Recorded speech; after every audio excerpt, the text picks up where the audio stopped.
Hello सभी विद्यार्थियों को आज का नमस्कार। आज हम आपके लिए एक टॉपिक लेके आए हैं स्प्लाइसिंग ऑफ आरएनए। हमने पहले भी पढ़ा था कि पोस्ट ट्रांसक्रिप्शनल मॉडिफिकेशंस के बारे में, जिसमें हमने एक अलग से कैपिंग का भी वीडियो बनाया है जो आपके लिए फ़ायदेमंद है। पॉली एडिनाइलेशन भी हमने बता दिया है। इसके साथ साथ हमने एक अलग से बताया है स्प्लाइसिंग ऑफ आरएनए, क्योंकि कभी कभी एग्ज़ाम में पूछा जाता है कि स्प्लाइसिंग करके बताइए, स्प्लाइसिंग का प्रोसेस बताइए। तो इससे संबंधित अभी हम बातें करेंगे जो पोस्ट ट्रांसक्रिप्शनल मॉडिफिकेशन का एक पार्ट है। इसको देखिए।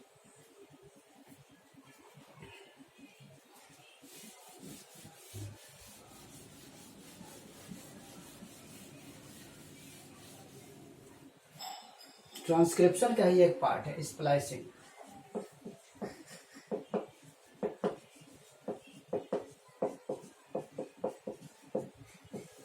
स्प्लाइसिंग इन आरएनए, यह post it is one of the post transcriptional modification.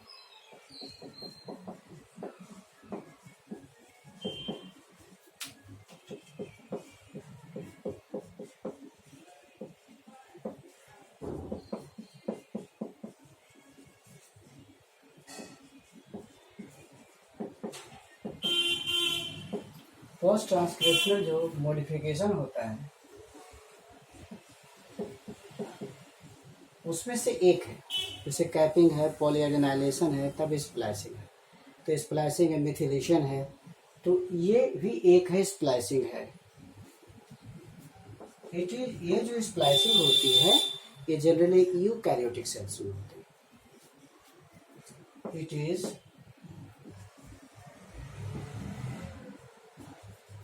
generally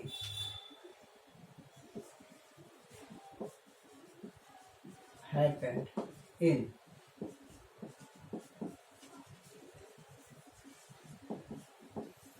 eukaryotic cells. Eukaryotic cells में इसलिए होता है क्योंकि उसमें नॉन कोडिंग रीजन्स होते हैं due to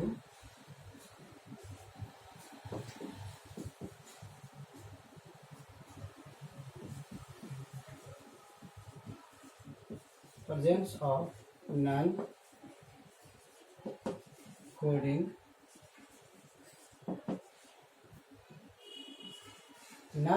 reason in mRNA। Messenger RNA जो बनता है उसमें बहुत सारे नॉन कोडिंग रीजन्स होते हैं, इसीलिए उसमें स्प्लाइसिंग होती है। It is not in prokaryotes में नहीं होता है।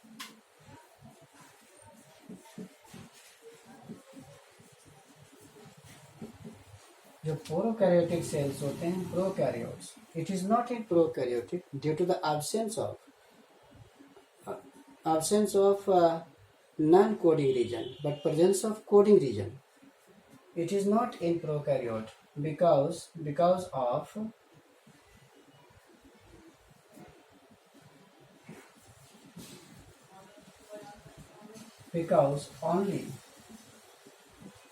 only coding sequence or region is present.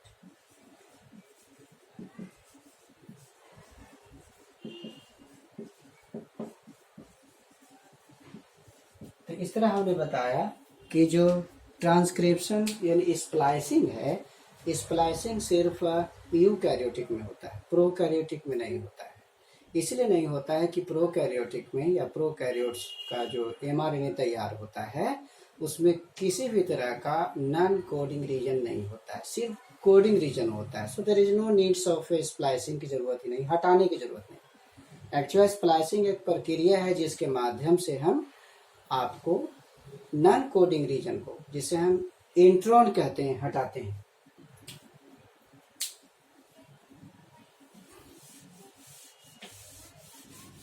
तो ये हो गया कि प्रोकैरियोट्स में नहीं होते, प्रोकैरियोट्स में स्प्लाइसिंग नहीं होता, यूकैरियोट्स में स्प्लाइसिंग होती है। प्रोकैरियोट्स में इंट्रॉन नहीं होता, यूकैरियोट्स में इंट्रॉन होते हैं। तो डेफिनेशंस में है कि it is the process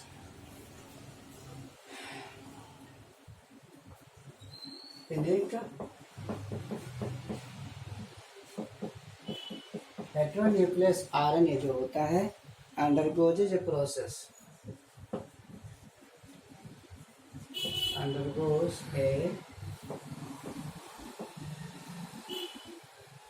undergoes a process where intron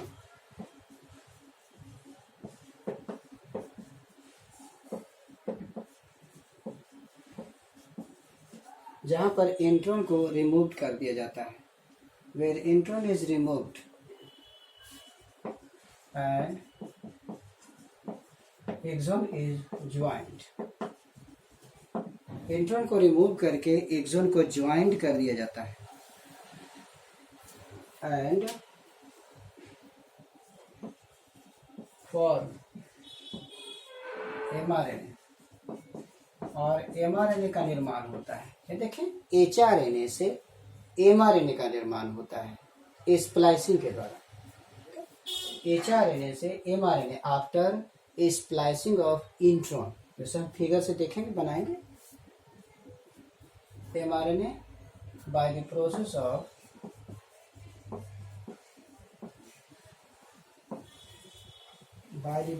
of splicing, splicing के माध्यम से। तो यहाँ तक हमने देखा, और इसके बाद भी हम देखते हैं थोड़ा सा और कैसी प्रक्रिया है जिसमें एचएनआरएनए एमआरएनए में कन्वर्ट होता है। इस दौरान क्या होता है कि आपका दो तरह का रीजन होता है, कोडिंग रीजन, एक non coding region. Coding region को इंट्रॉन कहते हैं और कोडिंग रीजन को एक्सॉन कहते हैं, और नॉन कोडिंग रीजन को इंट्रॉन कहते हैं। तो दो कोडिंग रीजन होता है आपके डीएनए में, दो कोडिंग रीजन होता है, टू कोडिंग रीजन होते हैं। एक नंबर 1 होता है, दो रीजन होते हैं कोडिंग, एक कोडिंग रीजन होता है, इसको कहते हैं एक्सॉन, और दूसरा है नॉन कोडिंग रीजन, इसको कहते हैं इंट्रॉन। तो ये एक्सॉन जो होता है ये हमको चाहिए, इससे हमको प्रोटीन का निर्माण करना है, इससे प्रोटीन का निर्माण नहीं करना है, इट इज नॉट यूज्ड। ये जो इंट्रॉन है not used in protein synthesis, not used in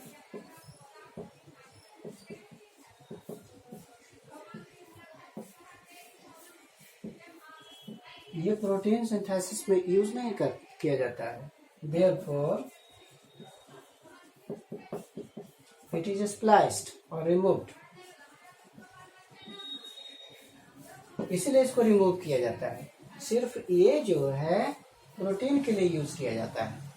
तो जो एमआरएनए होता है, सॉरी जो प्रोकैरियोट्स होता है, उसमें सिर्फ ये होता है, only exon is present in prokaryotes, और इन यूकैरियोट एक्सॉन और इंट्रॉन दोनों उपस्थित होता है। इसीलिए आरएनए में स्प्लाइसिंग की जरूरत नहीं होती, और प्रोकैरियोट्स में स्प्लाइसिंग की जरूरत नहीं होती और यूकैरियोट्स में होती है, क्योंकि यूकैरियोट्स में दोनों है।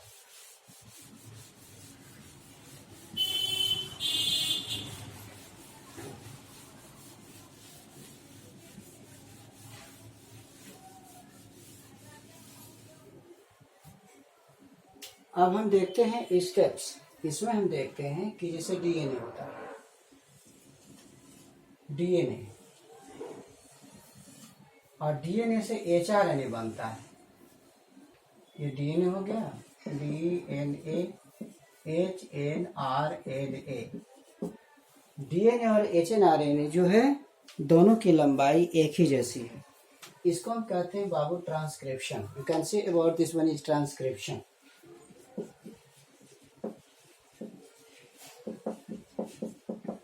अब इससे क्या बनता है, एचएनआरएनए। एमएनआरएनए छोटा होता है, एमआरएनए ये स्मॉल होता है, और ये बिग होता है, बिग इन लेंथ। बड़ा होता है, लेंथ में बड़ा होता है, ये छोटा होता है। तो ये सब इससे जो बनता है उसको स्प्लाइसिंग कहते हैं। इसमें जो इंट्रॉन होता है उसको हटा देते हैं। तो HNRNA से mRNA बनता है, और ये mRNA जो होता है यही फंक्शनल है, इट इज फंक्शनल। ये फंक्शनल है, मैच्योर्ड है mRNA। अब हम चलते हैं splicing process.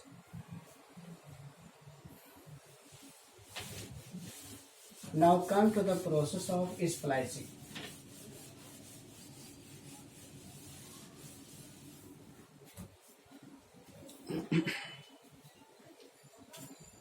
Process of splicing में सिर्फ हम 2 इंट्रॉन लेंगे, क्योंकि हमें बताना है। एक इधर इंट्रॉन रहेगा, एक दो, हमने 2 इंट्रॉन लिया है। इसको लाल से हम इंडिकेट कर रहे हैं, this one is red, this is called exon. ये हो गया HNRNA का, HNRNA, this is called exon. Intron, exon, intron.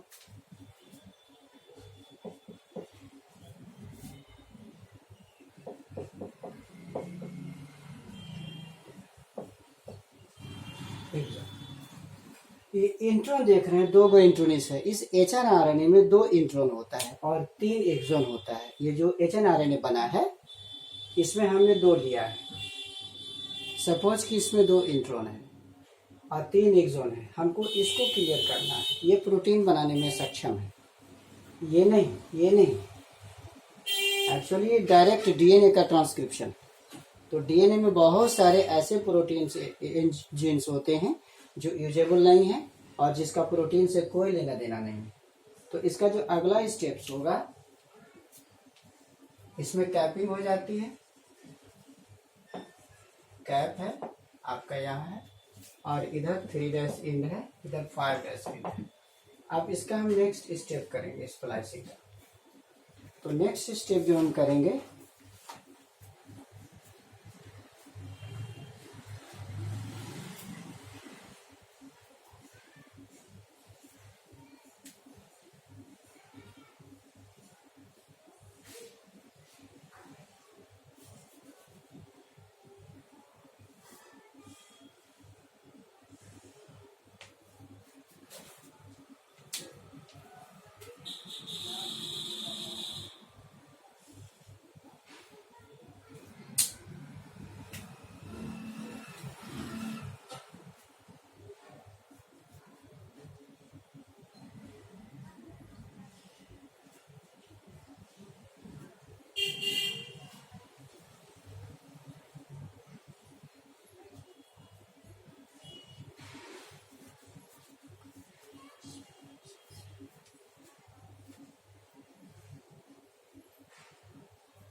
ये स्प्लाइसिंग सीट है। देखिए इंट्रॉन है, स्प्लाइसिंग सीट यहाँ काटेगा, एक यहाँ कटेगा, फिर यहाँ कटेगा, एक जहाँ जहाँ एरो दिया हुआ है वो स्प्लाइसिंग सीट है। स्प्लाइसिंग सीट का मतलब होता है कि जहाँ पर काटा जाए, काट के हटाया जाए, उसको हम कहते हैं स्प्लाइसिंग सीट। अब स्प्लाइसिंग सीट के बाद हमारा जो नेक्स्ट स्टेप आएगा इसको देखिएगा। स्प्लाइसिंग सीट में के बाद आपका एंडोन्यूक्लियोलाइटिक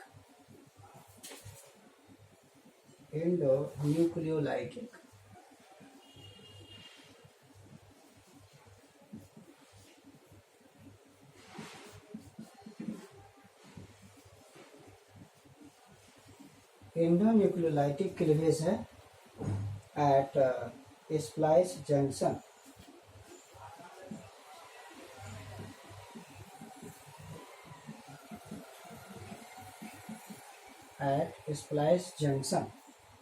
एंजाइम काम करता है, इंडो न्यूक्लियोलाइटिक क्लीवेज है, एंजाइम आएगा और उसको काटेगा।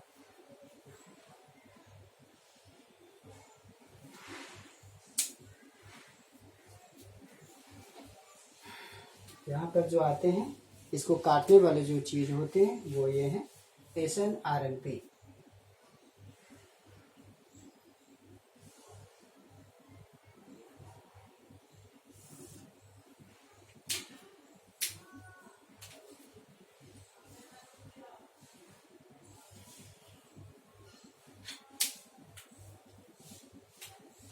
SNRNP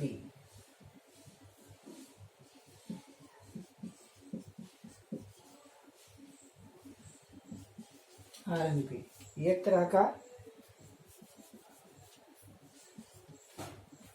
प्रोटीन होता है, एक तरह का एंजाइम है, small nuclear ribo nucleic protein. ये आरएनए और प्रोटीन का कॉम्बिनेशन होता है। ये जो splicing of intron is done by, इसी से स्प्लाइसिंग होती है। तो यहाँ पर होगा और इसका होगा। स्प्लाइसिंग कहाँ किया जाना है? यहाँ। तो एक इसका होगा और इसका होगा। SNRNP SNRNP के द्वारा आपका इंट्रॉन की स्प्लाइसिंग होगी।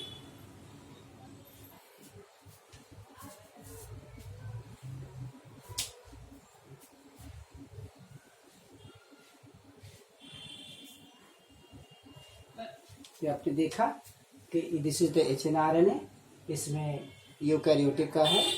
इस तरह से इंट्रॉन एक्सॉन अरेंज होते हैं। हमें इंट्रॉन निकालना है क्योंकि इंट्रॉन हमारा प्रोटीन का कोडिंग नहीं होता है, एक्सॉन होता है, इसलिए इंट्रॉन को निकालना ये फालतू होता है, नॉन कोडिंग होता है। इसको निकालने के लिए हमको करना क्या, पहले तो जानना है स्प्लाइसिंग सीट है, यहाँ कटेगा। इधर 5' होता है और इधर 3'।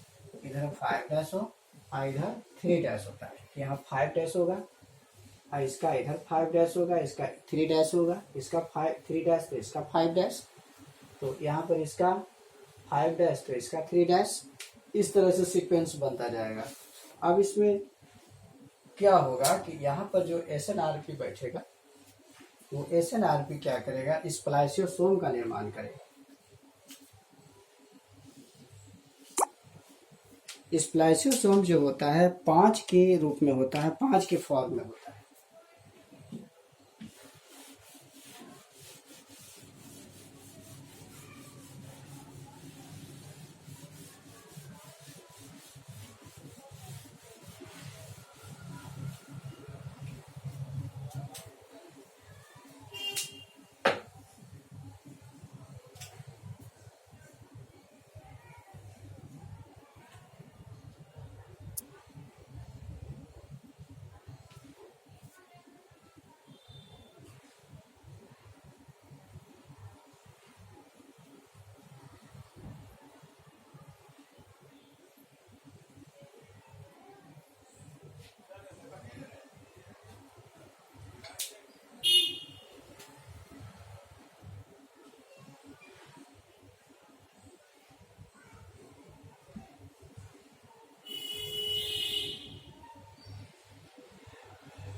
Mature and functional.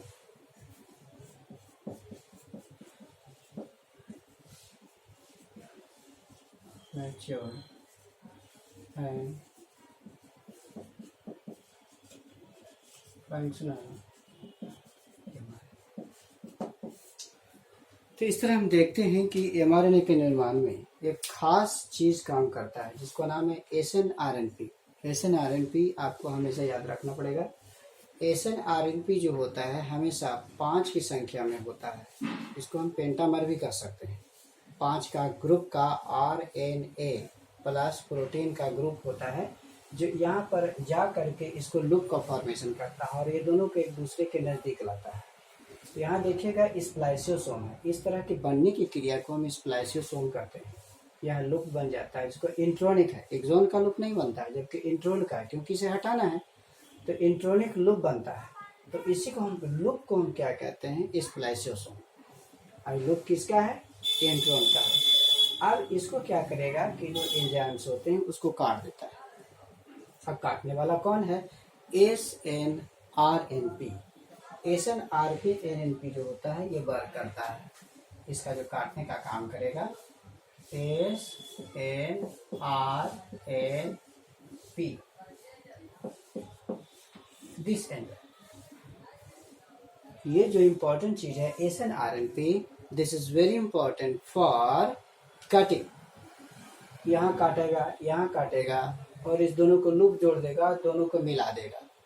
इसका 3 डाइसेंट और इसका 5 डाइसेंट, इसका इधर का 5 डाइसेंट और इसका इधर का 3 डाइसेंट जोड़ करके लूप करके निकाल देता है। और इसका जो है 3 डाइसेंट और इसका 5 डाइसेंट जोड़ देता है तो ये लूप निकल गया और ये अलग लूप निकल जाता है। दोनों के दोनों एक्सोन नंबर 1 और एक्सोन जुड़ जाता है। ये जो एक्सोन है, एक्सोन है, एक्सोन है, एक्सोन, ये दोनों क्या होता है कि जोड़ दिया जाता है। तो यही प्रक्रिया को याद रखना है कि स्प्लाइसियोसोम एक ऐसी प्रक्रिया है जिसमें आपको इस SNRP के माध्यम से इंट्रोन को हटा दिया जाता है जो नॉन कोडिंग है और एक्सोन को जोड़ दिया जाता है। जोड़ने का काम लाइगेज के द्वारा किया जाता है। लाइगेज एक तरह का एंजाइम है जिसके माध्यम से इसे जोड़ा जाता है। लाइगेज एक तरह का एंजाइम होता है जिसके माध्यम से जोड़ करके ये मैच्योर तैयार किया जाता है। इस तरह से हम देखते हैं कि HNRA is not a functional. Heteronucleus RNA जो डायरेक्ट बनता है आपको वो फंक्शनल नहीं होता है। और जो है आपका mRNA फंक्शनल होता है। तो mRNA ही फंक्शन करेगा। अब ये mRNA जो होता है जिसकी कैपिंग हो गई है, जिसकी स्प्लाइसिंग हो गई है, जिसका मिथिलेशन हो गया है, जिसका पॉलीएडेनाइलेशन हो गया है, अब ये रेडी है। अब ये क्या होगा कि साइटोप्लाज्म में जाएगा। अब साइटोप्लाज्म में जाकर के वहां पर आपका इसका ट्रांसलेशन है क्योंकि इसी में कोड है। ठीक है, तो इस तरह से हमने आपको स्प्लाइसिंग के बारे में बताया। हमने ये भी बताया कि प्रोकैरियोट्स में स्प्लाइसिंग नहीं होती, किसी प्रकार का मॉडिफिकेशन उसमें नहीं होता है क्योंकि डायरेक्ट उसमें आता है और डायरेक्ट प्रोटीन में कन्वर्ट हो जाता है। इसलिए किसी तरह के मॉडिफिकेशन की आवश्यकता नहीं होती। उसमें इंट्रोन जीन होता ही नहीं है, सिर्फ कोडिंग जीन ही होता है। जबकि हम लोग के केसेस में, यूकैरियोटिक के केसेस में a lot of non coding genes होते हैं। नॉन कोडिंग जीन की भरमार होती है तो वो तो प्रोटीन में जाएगा नहीं। इसलिए नहीं जाने के लिए प्रोटीन तब भी किसी का बनता है, जब किसका बनता है? एक्सोन का। इंट्रोन का प्रोटीन नहीं बनता। लेकिन जब ट्रांसक्रिप्शन होता है तो इंट्रोन भी चला आता है। तो ये प्रक्रिया के द्वारा उसे हम हटा देते हैं और हटाने के बाद हम एक्सोन को जोड़ करके उसका ट्रांसलेशन कर देते हैं। और ट्रांसलेशन करके हमको जो प्रोटीन तैयार करना रहता है हम तैयार कर लेते हैं, जो हमारे प्रोटीन के इंफॉर्मेशन के अनुसार होता है कि किस तरह के प्रोटीन चाहिए। उसी तरह का यहाँ पर आपका एक्सोन है, उसका कोडिंग है और तब जाकर के आपका प्रोटीन का तैयार किया जाता है जो हमारे आवश्यकता के अनुसार है। इस तरह से हमने एक छोटा सा वीडियो तैयार किया स्प्लाइसिंग के अलावा। ठीक है, तो इस तरह से हमने कैपिंग ही दे दी। पोस्ट ट्रांसक्रिप्शन मॉडिफिकेशन का कैपिंग हो गया, स्प्लाइसिंग हो गया। अब पॉलीएडेनाइलेशन में कोई ज़्यादा बात नहीं है, जो हमने पढ़ा है बस उतना ही है। पोस्ट ट्रांसक्रिप्शन मॉडिफिकेशन, ठीक है, पॉली ए ट्रांसफरेजेस है, poly A addition of poly है, बस उतना याद रखना है। तो इस तरह से आप इसको अच्छी तरीके से पढ़िएगा, लाइक और सब्सक्राइब करिएगा और कमेंट लिखना नहीं भूलिएगा। Thank you.